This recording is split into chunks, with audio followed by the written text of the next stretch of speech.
इस कार्यक्रम के प्रसारण सहयोगी हैं श्री दिगंबर जैन बड़ा मंदिर B73B सेक्टर 27 नोएडा उत्तर प्रदेश। संरक्षक श्री महावीर जैन, संरक्षक डॉक्टर SP जैन, संरक्षक श्री राकेश जैन, अध्यक्ष श्री पवन कुमार जैन, उपाध्यक्ष श्री निर्मल कुमार जैन, सचिव श्री अजय जैन, कोषाध्यक्ष श्री सुभाष चंद्र जैन, महासचिव श्री चंद्र प्रकाश जैन, प्रबंधक श्री सुबोध कुमार जैन, सदस्य श्री संदीप जैन, सदस्य श्री प्रमोद जैन, सदस्य श्री दिनेश जैन, सदस्य श्री राजीव जैन, सदस्य श्री MP जैन।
विधान आराधना का आज तृतीय दिवस है। प्रथम दिन उन्होंने 8 अर्घों के माध्यम से सिद्धों का गुणानुवाद किया। द्वितीय दिन 16 अर्घों के माध्यम से हमने सिद्धों की भक्ति करी। आज तृतीय दिवस 32 अर्घों के माध्यम से हम सिद्धों की स्तुति करने का प्रयास करेंगे, भक्ति करने का प्रयास करेंगे। जैनागम में जब क्रमवार चलता है तो 32 नंबर की बात चलती है तो 32 क्या होते हैं? क्या होते 32? कल बताया था 16 करण भावना होती हैं, 16 स्वप्न होते हैं, इसी वजह से 32 है। तो 32 क्या है? 32 तरह के अंतराय होते हैं। वो आपके नहीं, इसलिए आपको पता नहीं है, मुनि महाराजों के आश्रित होते हैं। 32 तरह के अंतराय हुआ करते हैं और वह अंतराय यदि साधुगण के आहार में प्रवेश कर जाएं तो साधुगण आहार छोड़ देते। जीवन में बहुत सारे कार्य हैं, साधुओं के अंतराय आ जाए तो उनका आहार छूट जाता है, लेकिन आपके जीवन में यदि अंतराय कर्म आ जाए तो आपके पुण्य कमाने के तरीके भी छूट जाते हैं। एक दान अंतराय होता है, एक लाभ अंतराय होता है, एक भोग अंतराय होता है। ऐसे कई तरह से अंतराय की चर्चा करते हैं तो अनेक आते हैं। दान अंतराय किस तरह से होता है? मन में सोच के भाव बना के आए कि आज मैं शांति धारा करूंगा ही, आज मैं कलश स्थापना करूंगा ही, आज मैं लड्डू चढ़ाऊंगा ही, आज मैं दीप प्रज्वलन करूंगा ही, आज मैं जिनवाणी प्रकाशन करवाऊंगा ही। लेकिन जैसे ही यहां पर पहुंचे कमेटी के लोगों को बोल भी दिया कि भाई बोलिए मुझे लेना ही है, लेकिन फोन पे घंटी बजी, उसमें सुना कि दूर दराज में कोई व्यक्ति चला गया तो जो अंदर पैर रखने वाला था वह बाहर के बाहर चला गया। नहीं कर पाता है। पैसा होना कोई बड़ी बात नहीं है, लेकिन पुण्य होना बड़ी बात है। द्रव्य तो बहुतों के पास में है, लेकिन किसका द्रव्य मंदिर जी में उपयोग में आ रहा है, किसका द्रव्य जिनवाणी के प्रकाशन में उपयोग में आ रहा है, किसका द्रव्य गुरुओं की सेवा में उपयोग में आ रहा है, ये बड़ा महत्वपूर्ण कार्य होता है। द्रव्य तो बहुतों के पास में है। संसार में ऐसा कोई जीव नहीं है जिसके पास द्रव्य ना हो। किसी के पास कम है, किसी के पास ज्यादा है, किसी के पास एक बूंद पानी है, किसी के पास सागर भर के पानी है। पानी सबके पास है, लेकिन किसके पानी का उपयोग भगवान के मस्तक पर अभिषेक होता है, ये महत्वपूर्ण होता है। फूल तो सबकी बगिया में है, लेकिन कौन से फूल भगवान के मंदिर तक पहुंचते हैं, ये महत्वपूर्ण होते हैं। ये तो फूल तो जो उत्पन्न हुआ है उसकी विनाश निश्चित है। संसार में ये नियम है, जिसकी उत्पत्ति होगी उसका विनाश निश्चित होगा। अब उत्पत्ति के बाद विनाश के पहले उस वस्तु का आप कैसा उपयोग करते हो, यह आपके जीवन को श्रृंगारित कर देता है। लाभ अंतराय। संत आए हैं, हमेशा आहार लगाते थे, हमेशा प्रवचन सुनते थे, लेकिन ऐसी कोई बीमारी आ गई कि मंदिर ही जाना नहीं पड़ रहा, पहुंच नहीं पा रहे हैं। ये भी हमारे जीवन में कहीं ना कहीं लाभ अंतराय है कि हमने कुछ ऐसा अंतराय कर्म वादा होगा कि हमें लाभ नहीं मिल पा रहा। वस्तु घर में है, आपके घर में वही मिठाई बनी है, वही नमकीन बना है जो आपको बहुत पसंद है, शाम को बन के तैयार हो गया, कल प्रातः काल में मिलने वाला है। मन प्रसन्नित है कि चलो मेरे मनपसंद का नमकीन मिलेगा, मीठा मिलेगा, सब कुछ मिलेगा, लेकिन रात को अचानक पेट दर्द होता है, डॉक्टर के पास में जाते हैं, डॉक्टर कहता है कि तुम्हें आने वाले 3 दिन तक मात्र खिचड़ी ही खाना है। फिर खाते हो पसंदीदा चीज की? नहीं खाते हो? नहीं खाते। क्यों? क्योंकि डॉक्टर ने कह दिया कि 3 दिन तक खिचड़ी खाना है। तो ये क्या हमारा, ये भी अंतराय है, नहीं मिल पा रहा, उपभोग नहीं कर पा रहे, चीज सामने है लेकिन नहीं कर पा रहे। इसलिए आचार्य कहते हैं कि जिनके जीवन में अंतराय कर्म हैं उनको देव शास्त्र गुरु की भक्ति इतनी करना चाहिए, इतनी करना चाहिए कि जीवन से अंतराय कर्म टल जाएं और आपके जीवन में निरंतराय काम चालू हो जाए। बुंदेलखंड में जब महाराज कार होता है, महाराष्ट्र राजस्थान में, तो आहार के बाद लोग कहते हैं निरंतराय आहार कीजिए। महाराज के आहार के बाद भी बोलते। अभी कल मेरा आहार चल रहा था, ऐसा अनुमान बहुत बार होता है, हो सकता है बैठे में, तो एक महिला आहार दे रही थी। महिला इसलिए बोलता हूँ कि 20 साल की भी चल जाती है, 40 की भी, 80 की, 100 की भी महिला चल जाती है। दादी आंटी बोलूंगा तो दिक्कत होगी। महिला तो चल जाती है ना, कोई महिला तो होती है। उन्होंने आहार दिया और फिर कहा कि महाराज जी मैंने आपको पहले भी आहार दिया है। अब आहार तो महाराज जी हैं तो कभी ना कभी कहीं ना कहीं दिया होगा, फिर लेकिन मुझे ध्यान में नहीं आ रहा था, मुझे संज्ञान में। तो मैंने पूछा कहाँ दिया था? बोले मरसलगंज में। कहाँ पे? मरसलगंज में। तो फिर साथ में जो लोग थे बोले वो मरसलगंज वाले महाराज जी दूसरे हैं, क्योंकि एक महाराज जी का नाम भी हमारे जैसा ही है, तो लोग कन्फ्यूजन में हो जाते हैं। तो आप सोचिए कि आपने महाराज को आहार दिया, आपको ये पता नहीं होता कि हम कौन से महाराज को आहार दे रहे हैं, तो आपको जीवन में जो हमारे कितनी सारी चीज़ें घटित हो रही हैं उसके बारे में कैसे मालूम चले। तो आज 32 सर्गों के माध्यम से हम सिद्धों की आराधना कर रहे हैं। यदि 32 में से 3 और 2 लिखा हुआ है, 3 में से 2 को निकाल देते तो कितना बचता है? 1 बचता है। 1 की प्राप्ति करना है। किसकी?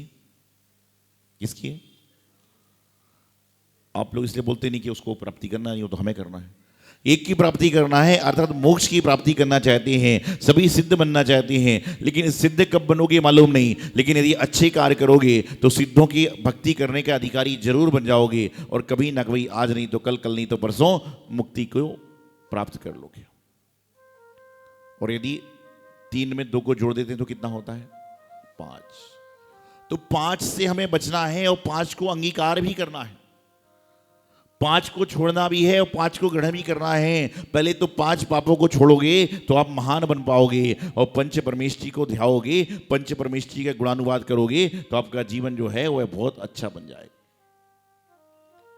सिद्धों की आराधना करना हर किसी की बात नहीं है, पुण्य कमाना हर किसी के वस्तु की बात नहीं है, हर किसी के बस में पुण्य कमाना नहीं है। यदि हर किसी के बस में पुण्य कमाना होता तो यहां इतने लोग नहीं होते। यहां इतने लोग होते कि आपको खड़े होने भी जगह नहीं मिलती, लेकिन पुण्य तो चाहिए ना।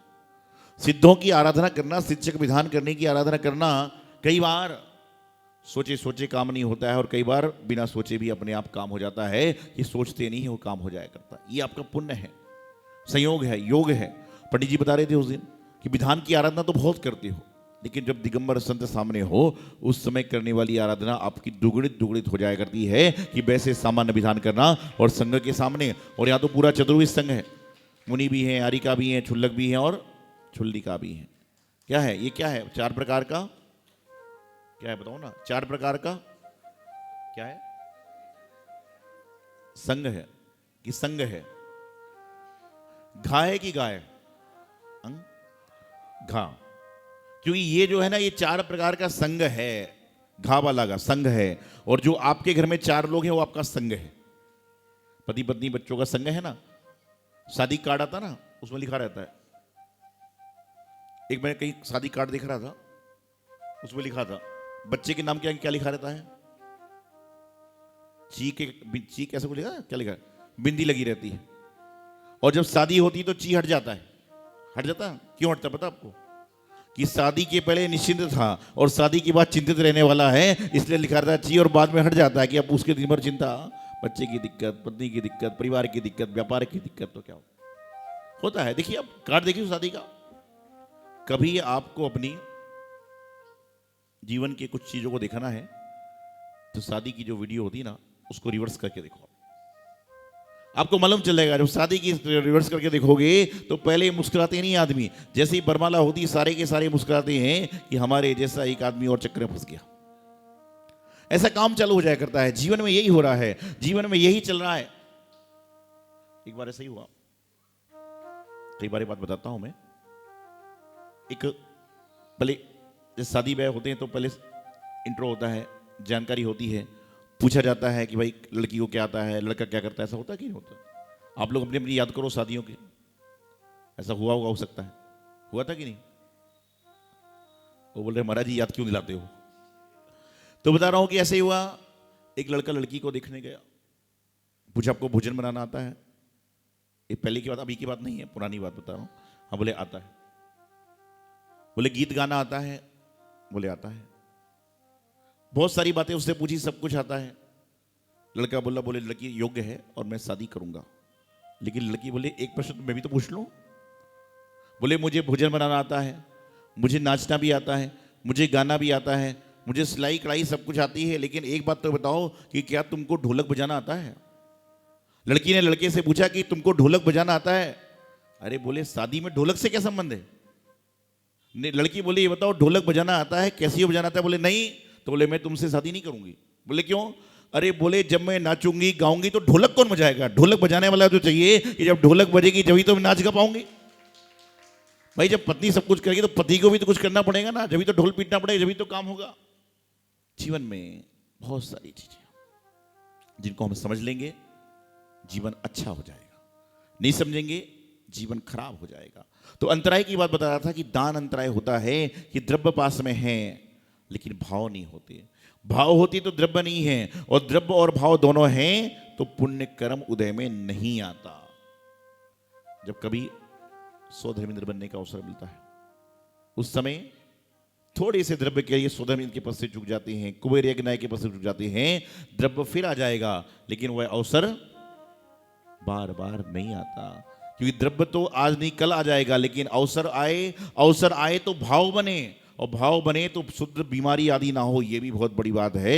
इसलिए कहते हैं कि शुभ कार्य जब भी करना हो उसको कल पे मत छोड़ो, तुरंत करने का प्रयास करो। पता नहीं कल क्या होगा, कल होगा कि काल होगा, इसके बारे में किसी को पता नहीं होता।